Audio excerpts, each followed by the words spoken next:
Hello, I'm Katie McManus, business strategist and leadership coach. We are redoing the day 3 live for Social to Sales, the 5-day challenge, showing you how you can get high paying clients from social media.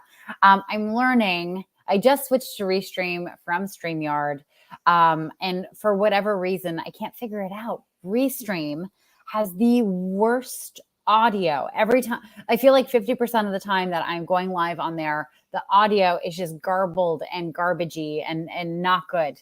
And so StreamYard, I've never had this problem with. I just did a little tester, and people commented in the comments saying that it comes across loud and clear. So if you're here, I would love to hear you confirm that, please. If the audio is loud and clear. But anyway, just going to be going over what I just went over in my live for Social to Sales, because I want this to be enjoyable for you to listen to and not like a complete pain in the neck.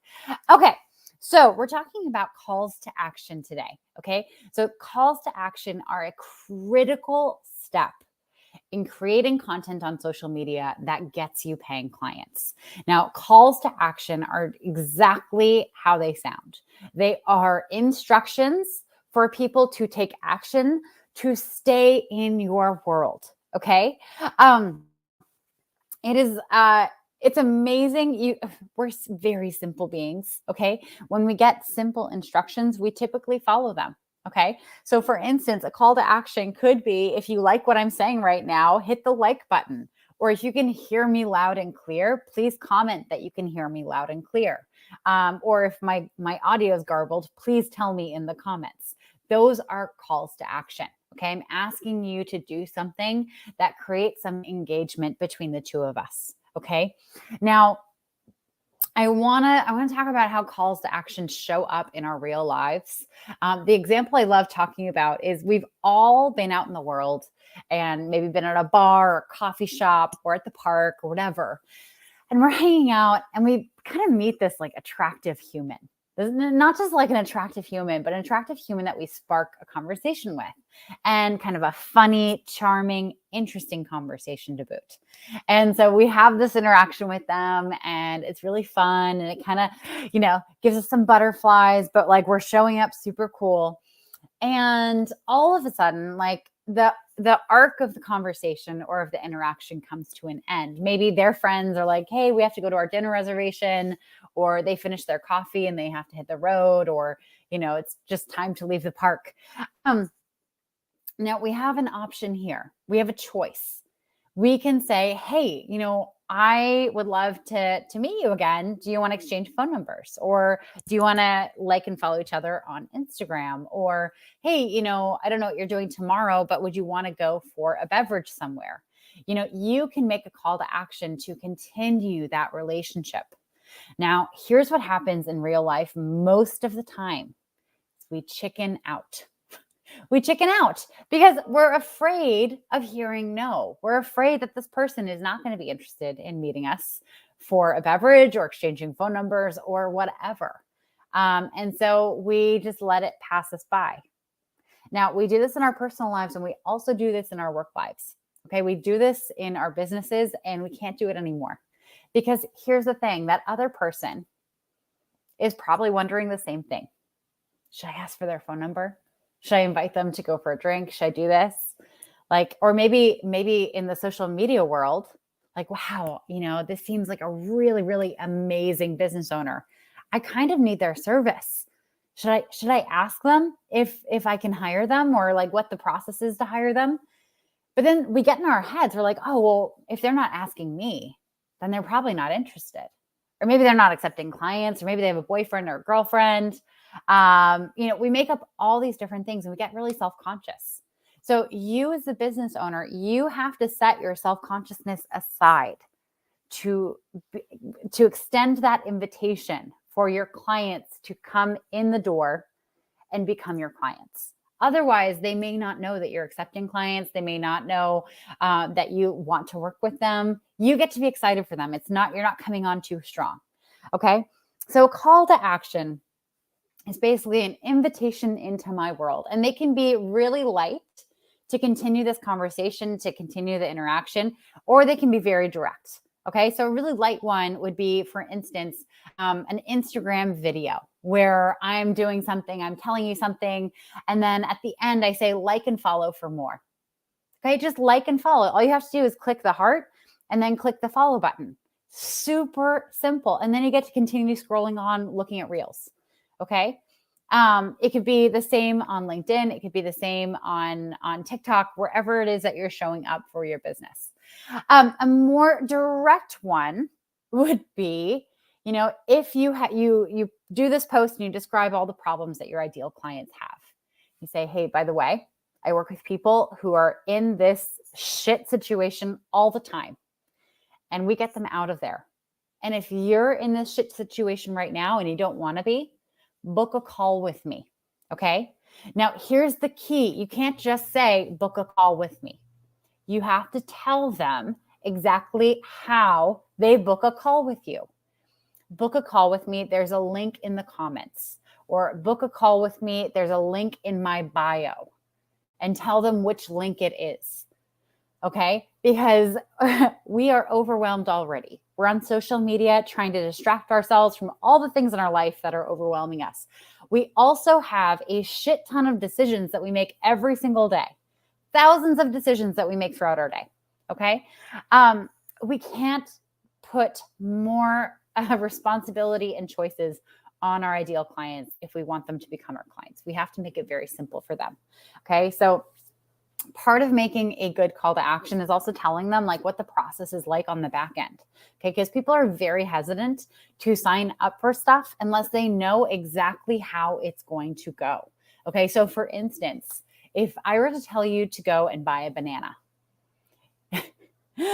you would know how to buy a banana. How I would buy a banana is I would go to my local grocery store. I would go to the produce section. I would look for the bananas. I'd find a banana that is the right shade of yellow, meaning it's the right ripeness for my preference. I would take it, probably break it off the bunch because they come in bunches. And then I would go to the cash register and I would pay the person at the cash register. And then voila, I own a banana. Now, if you're a lawyer, if you're a copywriter, if you're a coach or consultant, it's not that simple. You don't go to the consultant supermarket and just pick out your consultant and then check out. Okay. There's like a consultation that's involved. Sometimes there's a proposal, like what's the process? So when you make a call to action, inviting someone to book a call with you, it's also really helpful to say, okay, cool. So you're going to book a call with me and here's how that call is going to go. We're going to be talking about what your goals are. And then we're going to be talking about what's preventing you from getting to those goals on your own. And then if it's a fit for both of us, then we can talk about next steps to work together. Okay. You're telling them exactly how that call is going to go as well. All right. Now, so calls to action have to be simple. They have to be very direct and clear. And you can only do one at a time. One call to action at a time. You're not doing an Instagram post and telling people to like and follow for more, and also download my lead magnet, and also book a call with me, and also send me referrals of all your friends who are my ideal client. No. That is way too confusing, because here I am. I'm really enjoying your content. You've told me to do 4 different things. Now I have to pause and think, crap, which one should I do first? And in that pause, you've given me just enough time for me to move on and stop caring. We don't want that. We want it to be like extremely simple. Like and follow for more. Tag a friend who needs to hear this. Book a call. The link is in my bio. Okay. Simple, one at a time, and clear instructions. Okay. Because to hire you, to become a client of yours, it has to feel as simple as buying a banana. Okay. Now, if there's 2 things you take away from this, here's what I want. You get to be forward. Okay. I want you to imagine you're the person who any attractive person you come across who has even somewhat a good personality, you're asking for their phone number. That is what you're being like on social media. You're inviting people to be in your world more and more and more and more. Okay. Shamelessly, fearlessly. And second, you're being very simple and straightforward about it. Okay? You're not overwhelming people. Those are the two things I want you to take away from today. Now, your work is you have to incorporate a CTA, a call to action, in your posts this week. Okay, we're not just talking about this and learning about it and getting all excited and comfortable with it and then not doing it. No. And the first few times you do it are going to feel really gross. It's going to feel like, ooh, people aren't going to like this.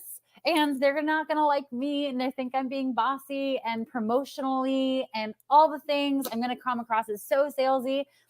Guess what? No, they're not. No, they're not. And the people who think that were never going to be your clients to begin with. They were never, ever going to be your clients. So you want them to fuck off. You literally just want them out of your world because they are not here for what you're offering. But once you do get them to leave, you create more space and more energy for people who are actually bought into what you're doing and who will actually follow your calls to action. So that is the training for today on calls to action. I am going to be doing a Q&A session at 3 p.m. For those of you who've upgraded to that. If you have any questions, then bring them there. I can't wait to be seeing what those of you in the challenge are emailing me right now. A couple emails have been pinging through in my ears since I started this. And again, if you were watching my previous live and it didn't go well, I apologize. I don't know why Restream has such bad audio, but I am going to be contacting them about it because otherwise they have an amazing service. Anyway, I'm Katie McManus, business strategist and leadership coach. This is Social Sales, day 3 of our 5-day challenge. Stay tuned. We have so much more in the next 2 days. And then I do have a little surprise for you at the end. Anyway, thank you so much. Have a happy Monday, and I will talk to you all soon. Mwah.